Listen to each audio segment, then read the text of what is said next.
Olá, boa tarde, eu sou o Dr. Cleiton Alencar, estamos aqui para convidá-los nesse nosso programa Saúde e Bem-Estar, dessa tarde de domingo muito agradável. Nós vamos receber a doutora Daniela Imbiriba, uma grande gastropediatra paraense que vai nos falar muitas coisas. Aguarde, daqui a pouco voltamos.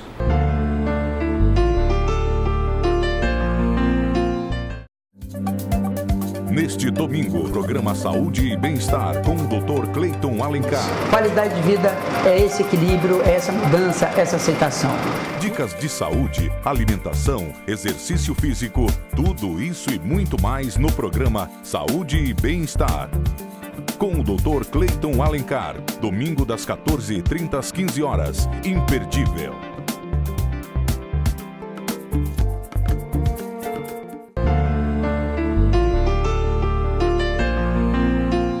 Então voltamos, bem-vindos ao nosso programa Saúde e Bem-Estar. Estamos recebendo a doutora Daniela Imbiriba, uma gastropediatra paraense de renome, uma pessoa estudiosa, um agradável ser humano, uma pessoa amiga de muitos anos, que hoje nós vamos conversar então sobre doenças da criança, doenças da quadro infantil. Existe isso ainda? Existe. Então nós vamos falar sobre constipação intestinal, que eu acho que é uma coisa muito comum no dia a dia. Eu sofri isso em casa com as minhas filhas e eu, sendo gastroenterologista também, tive que atuar como tal, como pai primeiro e depois como gastro. Daniela Imbiriba, bem-vindo ao nosso programa. Nos fale sobre constipação na infância.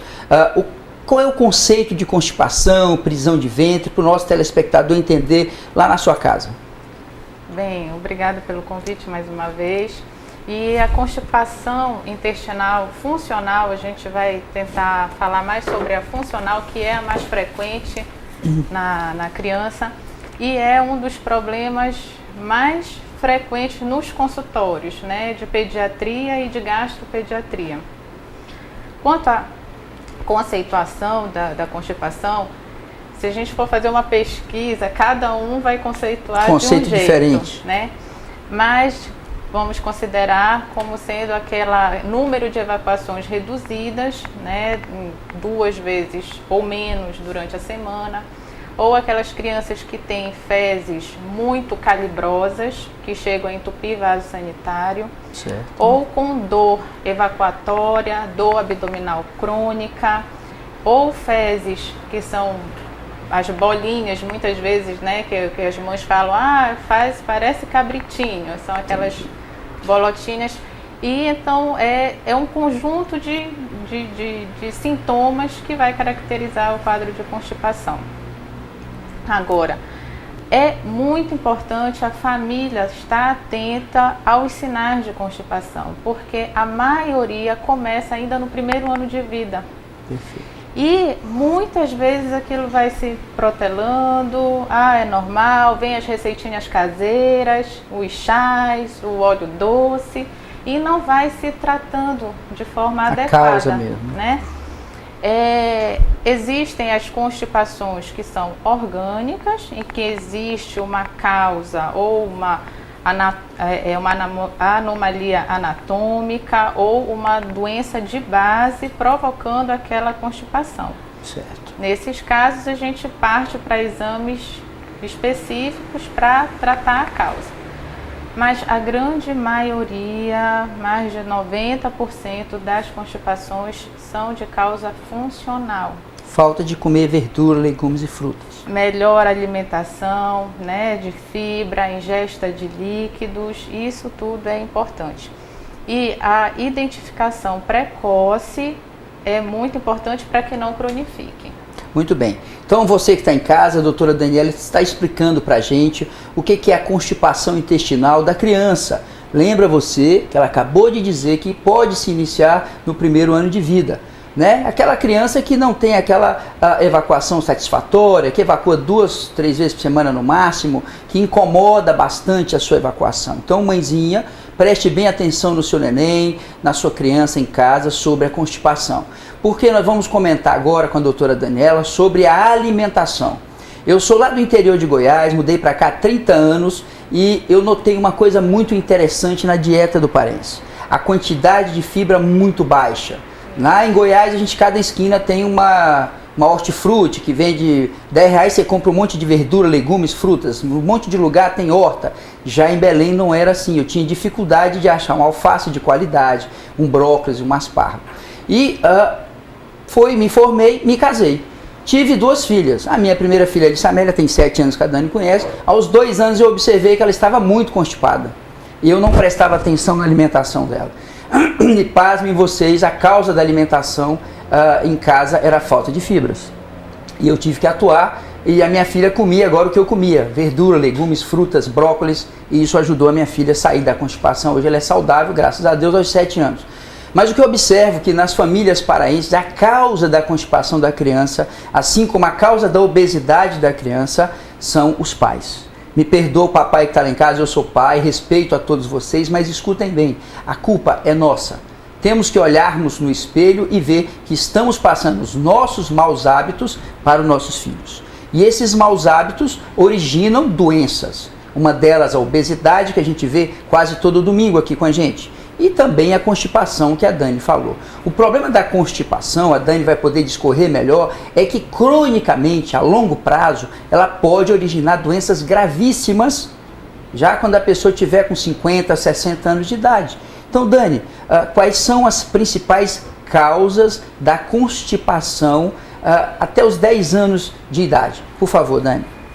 Você falou tudo, Cleiton. A questão alimentar é fundamental. E é como eu costumo falar para os meus pacientes, a alimentação somos nós, pais, que ensinamos aos nossos filhos. Claro. E aqui a gente tem a cultura da farinha, né? Muita farinha.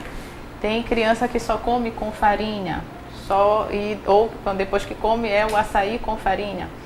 Então, e associado a uma baixa ingesta de fibra, muitos legumes desses que você falou são mais caros. Sim. A população não tem acesso, né? E a própria questão cultural mesmo, de não ter o hábito de comer fibra, fruta, verdura, de incluir isso nas porções adequadas no seu dia a dia. Então, sem dúvida nenhuma, a baixa ingesta de fibra contribui e muito para a constipação intestinal. A baixa ingesta de líquido, que é outro fator fundamental para um bom funcionamento intestinal, né? Então, é um conjunto de fatores. Existem também um outro olhar que a gente deve dar para a criança na questão social dela. Já tem alguns trabalhos mostrando que aquelas crianças que têm uma baixa tolerância a frustrações, que vivem num ambiente familiar hostil ou com agressividade, eles têm uma maior predisposição a desenvolver constipação. Certo. Mostrando aí a importância do lado psicológico, do apoio psicológico em determinados casos. Certo. Para não culpar só a alimentação. Claro, né? claro. Então, existem outros fatores. E uma coisa que assim, a família realmente deve se preocupar é com o impacto social dessa criança. Eu tenho pacientes maiores, de em torno de 10 anos, com constipação intestinal crônica, que estão procurando tratamento adequado tardiamente. E assim, quanto mais tarde eu procuro, significa que mais tempo eu estou ali sofrendo com aquela doença. Sim, claro. Então, pacientes com escape fecal, pacientes que sofrem bullying na escola pelo mau cheiro que fica, pacientes constrangidos. Só de entrar no consultório a gente já observa uma atitude totalmente introspectiva daquela defensiva criança. Mesmo. Defensiva. Crianças que não querem se sentar, com medo de doer, com medo de sujar, né, a roupa. Então, é uma doença da família. A família toda sofre numa constipação crônica. A família toda sofre. Eu tenho paciente que a avó em outro estado liga todo dia para saber se a neta evacuou. Então, não é uma coisa boba. Ah, todo mundo tem, é fácil, estamos... Não. Tem que tratar. Tem que procurar o tratamento adequado, tem que buscar a orientação especializada. O tratamento é longo, não é um tratamento rápido, é um tratamento longo, onde precisa ter adesão de toda a família. Muito bem, então você em casa está observando a doutora Daniela falando com muita objetividade, muito concisa. A gente tem que orientar realmente.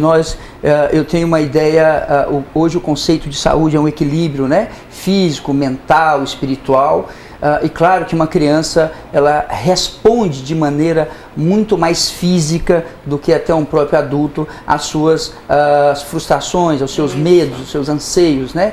Uma criança que vive num ambiente hostil, com pais brigando, pais com desamor, claro que essa criança vai manifestar fisicamente alguns sintomas, alguns sinais, e o pai e a mãe, às vezes, ou o acompanhante, a tia, a madrinha, não consegue perceber. Acham que essa criança é uma criança só tímida. Não, gente, ela pode estar sofrendo bullying realmente na escola, pode estar sofrendo constrangimento pessoal, porque ela já tem um convívio social, né? Então a gente tem que prestar muita atenção, porque você vai criar cicatrizes nessa criança que pode ferir a personalidade, o caráter, né?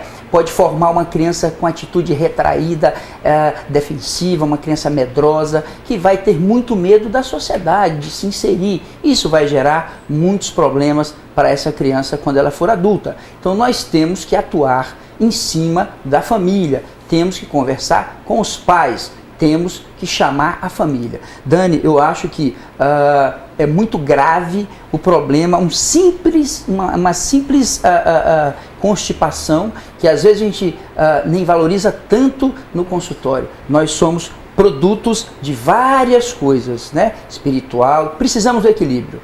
Eu acho que você tem que rever não só a alimentação, a parte espiritual, religiosa, familiar, para você ter um equilíbrio no seu lar. Então daqui a pouco, gente, nós vamos voltar com um assunto mais quente, melhor falado para vocês em casa, com a doutora Daniela Imbiriba. Voltamos daqui a pouco, fica com Deus, um beijo.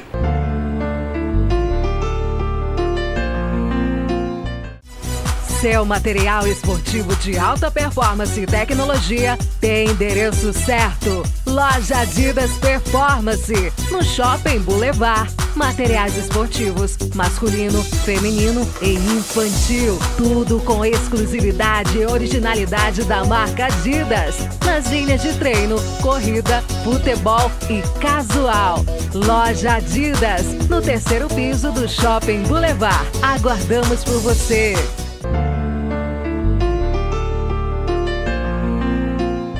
Então voltamos aqui no nosso programa dominical, vespertino, né? Aqui no canal 14, vamos continuar falando com a doutora Daniela Imbiriba, gastropediatra. Estamos gravando aqui no Maricotinha, cedido pela nossa amiga Milene, que vai ser nossa entrevistada também em qualquer domingo desses, aguarde. Dani, vamos continuar falando então sobre constipação intestinal, prisão de ventre, essa doença, essa síndrome que acomete desde do 1º ano de idade. Dani, quais são as consequências, quais são as doenças que podem advir de uma criança desde 2, 3 anos de idade constipada? O pai não tratou essa criança. Já sabemos que o tratamento é mudar o ambiente familiar, fazer exercícios físicos, se hidratar bastante, comer verdura, legumes, frutas, ter um equilíbrio na sua vida. Basicamente isso para todas as doenças e muito mais para a constipação. Mas não tratou a criança, não se tratou, essa criança continuou sendo negligenciada pelos pais, por ela mesma. Então quais são as consequências da constipação intestinal cronificando nessa criança? Assim, todo o nosso trabalho, todo o nosso esforço é para que não chegue a esse ponto, né? E dificilmente vai se chegar na idade adulta ainda com esse problema. O que pode acontecer é assim, na faixa etária pediátrica, os meninos são mais acometidos do que as meninas. Oh. E na fase adulta se inverte. As mulheres passam a sofrer mais com a constipação. Então, as crianças, os pais não vão deixar chegar até lá, porque se eu não trato essa constipação, ela vai evoluir para o escape fecal, eu vou ter impactação de fezes, crianças que passam semanas sem evacuar, acredite que isso acontece, 10 dias sem evacuar.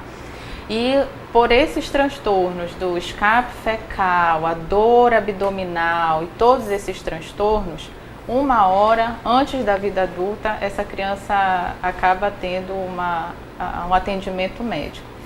Mas digamos que não haja isso. Essa criança, na vida adulta, vai sofrer pode desenvolver um megacólon, né? Um megacólon psicogênico, pode sofrer com as outras doenças já na vida adulta, né? Com as diverticulites, outros transtornos do intestino grosso. Mas todo o nosso trabalho é para que não chegue a esse ponto. Entendi. Né? Então, olha só, eu sou gastro, atendo adultos, sou cirurgião bariátrico e recebo essas crianças que foram negligenciadas pelos pais, já adultas. E o que a gente mais observa são a formação de fecalomas, que você tem que levar aquelas pedras endurecidas 15, 20, 30 dias sem evacuar. Muitas vezes você tem que levar ao centro cirúrgico, fazer uma anestesia, para a pessoa não sentir. Você vai esvaziar mecanicamente pedras, baldes e baldes de pedras que saem do intestino. E esse fecaloma também se forma na criança. Infelizmente, se forma na criança. A gente já viu alguns casos também. E uma outra coisa que é importante salientar aos pais é que evitem ao máximo a estimulação anal. O uso constante de supositórios ou lavagens, tá? Porque isso pode trazer, traz traumas para a criança. Sim. Então, quando você institui um tratamento adequado, a necessidade dessas lavagens, dessas intervenções diminui ou se anulam. Entendo. Então, você pode desimpactar essas fezes fazendo a medicação via oral, sem a necessidade de estar fazendo uso de supositório ou lavagens, porque o que a gente mais vê é: doutora, ficou 3 dias sem evacuar, levei na emergência e fizeram lavagem. Então é muito importante os pais terem essa consciência de não fazer uso desse tipo de medicação. É a lavagem intestinal, né, Dani? Que eles fazem em casa com fosfonema, enema opaco, aquelas coisinhas em casa, né? Outra coisa que é importante os pais observarem é o comportamento retentivo, tá? Que esse também é um outro sinal de constipação. Então, a criança, ao evacuar, né, defega aquelas fezes calibrosas, que machucam, sangram às vezes. A criança automaticamente associa o ato de evacuar com dor, sofrimento. Então, no próximo momento, na próxima vontade de evacuar, o que ela vai fazer? Ela vai prender para evitar aquele momento doloroso. Perfeito. Só que vai virando uma bola de neve. Que as fezes não param de ser formadas. Então, uma hora ela vai ter que evacuar e aquelas fezes vão estar mais calibrosas, mais dolorosas, demandando um esforço evacuatório maior, e aí ela na próxima vez vai querer prender de novo. Então é importante os pais observarem esses comportamentos, que cada um, eu digo, dá o seu sinal. Tem uns que vão para trás do sofá, outros vão para trás da porta, uns ficam no cantinho, outros ficam de potinha de pé. Cada um tem um jeitinho para fazer a retenção dessas fezes. E cabe aos pais ou cuidadores observar esses sinais e, dirigir a criança ao banheiro, cortar esse momento de retenção. Então estávamos falando para você em casa sobre a constipação na criança. Então esta criança, que paciente da Dani de 10 anos, ficou adolescente, cresceu, começou a ficar independente, abandonou o tratamento e começou a tomar suas Coca-Colas da vida, começou os farináceos, constipou novamente. E aí com 15, 16 anos começa a ter sangramento e evolui para hemorroida. Então falamos do fecaloma, uma das evoluções da constipação, fecaloma, pedra. Falamos agora há pouco. Próximo passo, hemorroidas, formação de dilatações varicosas na região anal desse adolescente, desse adulto. Hemorroidas, veias, sangramento, dores, inflamações, fissuras anais, rompimentos da mucosa endoanal com sangramento, dores, criação de plicomas, pequenos pedaços de pele que ficam crescendo no ânus. E essa criança, esse adolescente que evoluiu com isso, não tratou, não se cuidou. O que aconteceu? Vai se formar aos 25, 30 anos, pequenos carocinhos no intestino chamados de pólipos. Aí vai no médico, o médico com um garoto de 30, 35 anos, normalmente não se faz uma colonoscopia, não tem indicação a não ser que tenha um sangramento. Vamos supor que teve o sangramento, então fizemos a colonoscopia, que é a endoscopia pelo ânus. Achou um pólipo, um carocinho dentro do intestino desse jovem adulto. tirou o pólipo, veio como pólipo adenomatoso, com pequenas atipias, com alterações celulares, mas ainda não é um câncer. Aí leva ao médico e o médico fala, você tem que acompanhar, tem que tomar cuidado. Mas ele não acompanha. 10 anos depois, essa constipação, ele já está com 40 anos, 45 anos. O que acontece? Forma-se novo pólipo. Quando for para a colonoscopia, tira-se o pólipo, vem como adenocarcinoma, como tumor, como câncer de intestino. Ou seja, uma pequena constipação que às vezes você, papai, às vezes você, mamãe, não valoriza, não dão a importância necessária, pode originar no adulto jovem, 45, 50 anos, em um câncer de intestino. Então, a principal causa do câncer de intestino nos dias de hoje é a falta da alimentação com fibras. Tá? Com brócolis, acelga, aspargo. Às vezes, Dani, é muito caro realmente o brócolis, é tão caro quanto um filé.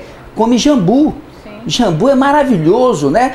Teve uma feira agora na França, na Itália, de alimentações que foram falar sobre o jambu, o tucupi, o tacacá com o jambu, e é uma fibra maravilhosa, perfeita, barata e comum na nossa cidade. Então, papai que está em casa, mamãe, titio, padrinho, madrinha, olhem com carinho para suas crianças, façam o que a doutora Daniela Imbiriba está falando, observem se essa criança tem uma tranquilidade ao evacuar, ensina essa criança a nunca perder o reflexo gastrocólico, que é aquele reflexo quando come dá vontade de fazer cocô. Aí a criança se retrai. Não, deixa após o café da manhã ela ir ao banheiro fazer o cocôzinho dela, porque você vai criando um bom hábito para essa criança. Não é isso, Dani? Então, não cortar o reflexo gastrocólico. E você, quando tiver adulto, ingerir muito mais água, porque em Belém se perde muito eletrólito, muito sal, desidrata o intestino e a gente precisa fazer uma dieta rica em fibras, líquido, um bom exercício físico, uma boa atividade física, manter o peso é muito importante para você evitar a constipação intestinal, que lembra você, a evolução pode ser até com câncer de intestino. Eu queria que a Dani fizesse os últimos comentários aqui para os nossos telespectadores. A nossa conversa está tão boa, dá vontade de fazer uns 5 programas, né? Dani, por favor, pode comentar com o nosso telespectador? Bem, eu só queria reafirmar aos pais a atenção no comportamento das crianças ao evacuar e que o tratamento da constipação, ela necessita de um tripé, que é mudança de comportamento da criança, alimentação e medicação. Levando isso bem direitinho, tem tudo para o tratamento fluir bem e a criança não sofrer no momento que é tão natural do ser humano. Eu fico muito feliz de estar levando a você em casa esse tipo de informação que é muito valiosa, é muito valorosa. Você tem que passar isso para o seu vizinho. A gente sempre fala isso para você. Toda informação tente divulgar, tente passar, porque é muito importante você manter essa cadeia de informação. O conhecimento, gente, é a melhor arma contra a constipação, contra a obesidade, a hipertensão, é conhecer a doença. Se você conhece bem a doença, as suas causas, nós podemos prevenir. Nós aqui no Brasil, Dani, quase não prevenimos as doenças, só tratamos, a gente não é? Não tem uma atitude preventiva. Desde nossas políticas públicas, não é preventiva, já é curativa, o que traz muito mais gasto. Então, acho que vale ressaltar também aos pais, na questão da fibra. Nós temos aí a aveia, que é barato, o farelo de trigo, que pode ser incorporado à dieta diária chia, né? Pode criança. fazer o pó da chia. Isso, e você pode disfarçar esse alimento, preparar um feijão com farelo de trigo, né? Para a criança não ver, né? E achar que está tendo algo diferente. Então, tem a farinha da chia, que parece muito com a farinha normal, com a quinoa, que você dilui, né? Forma um farináceo. Exatamente. Né? Então, às vezes, a desculpa é, ele não come o verde, não come folha, mas tem outras formas. Pergunta pro pai se o pai come também, se a mãe come também. Exatamente, aí cai naquela questão, né? Então, tem outras formas da criança ingerir a fibra. E, reforçando, não adianta também eu encher a alimentação da criança de fibra se eu não der água. Eu preciso hidratar. A fibra sozinha não faz milagre. Ela precisa da água absorvida para poder amolecer aquele conteúdo fecal. Então, água também vale como remédio para o Com certeza, claro. E a gente fica muito feliz de passar essa informação para você em casa. Os domingos, o nosso programa está fazendo muito sucesso, graças a Deus. Obrigado pela sua audiência. Domingo que vem a gente volta, 2h30 da tarde, aqui no Canal 14. Um beijo no coração, gente. Obrigado pela audiência. Até mais. Beijo.